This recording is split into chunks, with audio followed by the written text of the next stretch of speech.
or even two bigs. Michigan plays with two bigs. Gonzaga plays with two bigs. But they're guys that can step out and stretch But it's the floor. a 4-round one, and that big guy can initiate your offense. Well, I mean, the guy, okay. So I don't know if Walker Kessler can initiate offense. So Gonzaga is different. That's your modern bigs. Corey Kispert and Drew Timme were your modern bigs because they're not your tanks inside. But, they're two guys that have length. They can rebound the ball well. But, yeah, both of those guys can step out and knock down shots. And we saw it from Drew Timme in the Final Four game against UCLA. That dude has some killer post moves. I mean, his footwork is great. Those are the types of guys that you're looking for. And I think that there are those types of guys out there. I think Walker Kessler could be that guy. But I think the thing that hurt Walker Kessler the most was the fact that he entered in the weirdest season that you could enter as a freshman. You did not have a normal offseason by any stretch of the imagination. Normally, you would be able to come in, you sort of learn the system, you learn what it's like to be a college student, and then as you're getting ready to enter the sprint to the finish in terms of the opening of fall practice for the basketball program, that's where you settle in and you start to see if you can climb the depth chart. That didn't happen last year. They came in later than normal, and remember, you weren't on the court as often as you were used to. You weren't in the weight room as often as you were used to.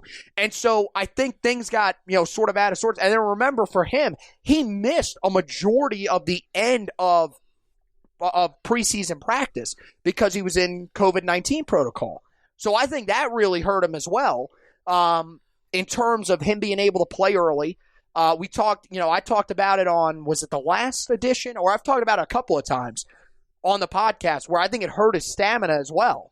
You could tell that there were times where he was beat out. He was gassed. So, I think if he comes back in high school, from what I heard from people that cover the recruiting stuff a little bit closer than we do, he did have a jump shot in high school. He could step out and knock down shots.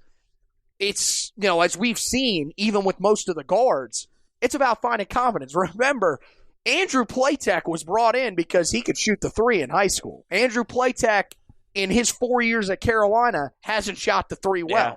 So there's no guarantee that that's going to translate over. That's one of the reasons why I think there was some hesitancy to allow him to stretch the floor as often as maybe he probably wanted. And the other thing about it was, and we've said this, and I know, any of the talking heads around the Charlotte area here, from when I've talked to them, they've told me pretty much the same thing.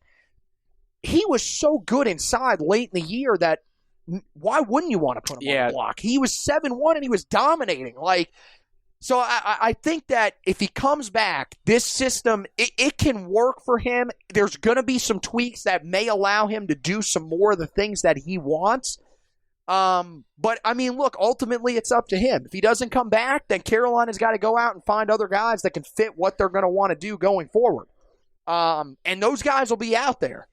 But it would be huge to bring him back because I don't see anybody else right now in the transfer portal that has his skill set and pure talent combination out there right now. And Carolina would really love to have that back. And you're talking about finding those guys. Carolina, with the transfer of Garrison Brooks, they've got 5 scholarships available at this moment. So we'll touch on recruiting, and we'll tie this into how does he actually fill his roster.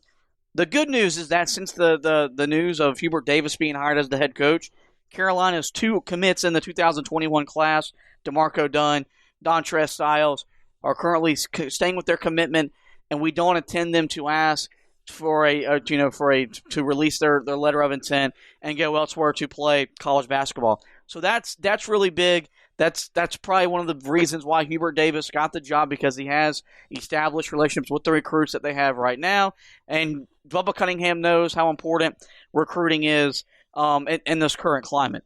A big thing that's came out since he's gotten the job, and now granted, look, I think it's because he's focused on putting together a staff, trying to get Walker Kessler back, and really just adjusting to becoming the head coach of Carolina. He still has an offered in-state product, and from the Charlotte area, Jonas Adu. a guy that could really help this team moving forward and down the road. He's I believe he is a 5-star recruit, but he's not a one-and-done 5-star. He is a guy that you would believe, unless he had a outstanding first season in college basketball, it's going to take him 2 to 3 years to develop a game before he's ready to go to the NBA. As I mentioned, seen him in person when we did the Bash last December in Columbia. He's got a lot of upside. He's really tall, he's really long, needs to put on some weight. But with Carolina's front court in disarray at the moment, I don't understand how he's not been offered a scholarship. Yeah, I mean, I think that one of the things that they're wanting to do is sort of get through the Walker Kessler decision, and then they'll go from there with a do. Because I think what Hubert may want to do is, if they get Walker back in there, tell him, look, this is the situation that you're walking into. Basically, trying to avoid what happened with Walker Kessler, where he will tell him right out, look, Walker Kessler is going to play ahead of you. If Armando Bacot comes back, he's going to play ahead of you. So you need to, we want you here. We think that what you do fits what we want to do. But these are the guys that are here. Do you want to take on this challenge? And I think that's where they're getting to. The other part of it is that since he has decommitted from Marquette, I think he may have received 2 offers. I know he got one the other day from Oklahoma, but this is not a guy where he decommitted and all of a sudden, here comes Kentucky, here comes Duke, here comes whatever. It wasn't all of a sudden a bunch of teams came out of nowhere and started offering the guy. So I think you've got a little bit of time. And the other thing is look, they haven't reported this. Maybe they just haven't talked to them a lot about this because they've been focused on Walker Kessler. They've been focused on Justin McKoy, guys like that. I haven't seen anything to report that they haven't been talking to Jonas Adu. So maybe they are talking to him and saying, look, we're getting there. We're and just keeping sort of an ear to the situation and sort of feeling out where they're at with him. I mean, that's the other thing is I feel like a lot of people assume that if they offer him a scholarship, he's automatically going to commit. To be honest with you, we don't really know a whole lot about him. He's not an extremely vocal guy on social media. This isn't a guy where you've had recruits in the past where, yeah, you could look through them on social media, tell, okay, this guy grew up following Tar Heel basketball. This guy watches all the games, whatever. You offer this guy a scholarship, he's committing on the spot.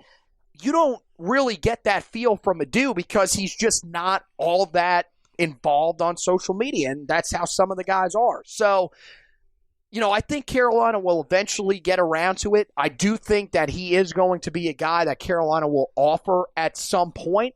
But I think, again, it's right now, I think they're waiting to see what happens with Kessler, and then they'll go from there when it comes to offering a dude, just so that they have, a clear understanding of this is the situation that you would be walking into. Do you want to walk into this? You make a really good point. With that being said, his recruitment shouldn't hinder on whether you bring Walker Kessler back or not, because you're still going to need talent in the front court. You're still going to need depth in the front court. So at some point, you've got to make up your mind if that's a guy you want to seriously consider. And look, he's an in-state product. You'd hate to see him go somewhere else for a second time after committing already to an out-of-state school in Marquette, going somewhere else and being a successful player. As I mentioned, you got 5 available scholarships, but we're still in the process of Hubert Davis assembling his final staff.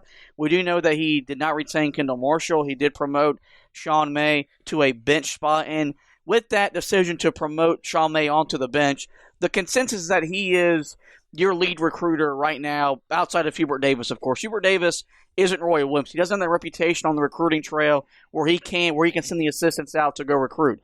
He's going to have to recruit for probably his first 4 to 5 years heavily back as he's becoming the head coach of Carolina. So with that being said, and look, the recruiting cycle, I think it's extended because of COVID, but you're still winding down. The recruiting cycle for basketball usually ends in sometime in May. It's already the second full week of April.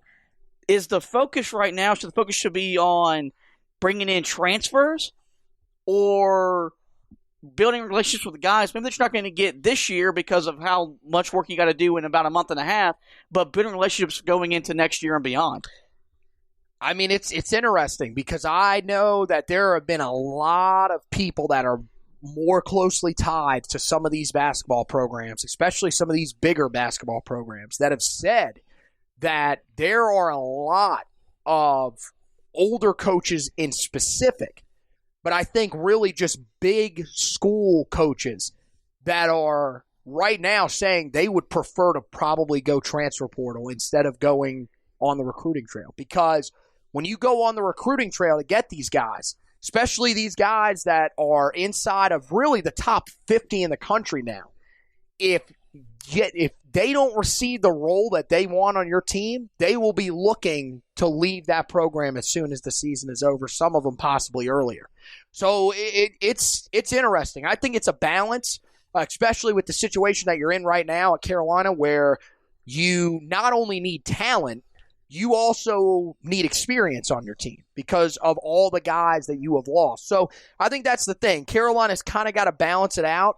In terms of like them being extremely aggressive on this recruiting trail, they've got one target left on this recruiting trail, if that, and that's Adu. I don't think there's anybody else right now that they are really looking at.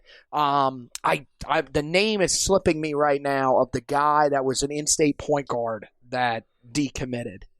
That a lot of people wanted them to take a look at one time. But I know that there are, there are a lot of people that think, look, they need to be focusing on the recruiting trail. I mean, to be honest with you, there just aren't a ton of guys left out there. I mean, like you said, you're getting late in this recruiting window. So, yeah, I mean, it's important to establish those relationships going forward. Oh, Bobby Pitford, but he already committed to Kansas. That's right.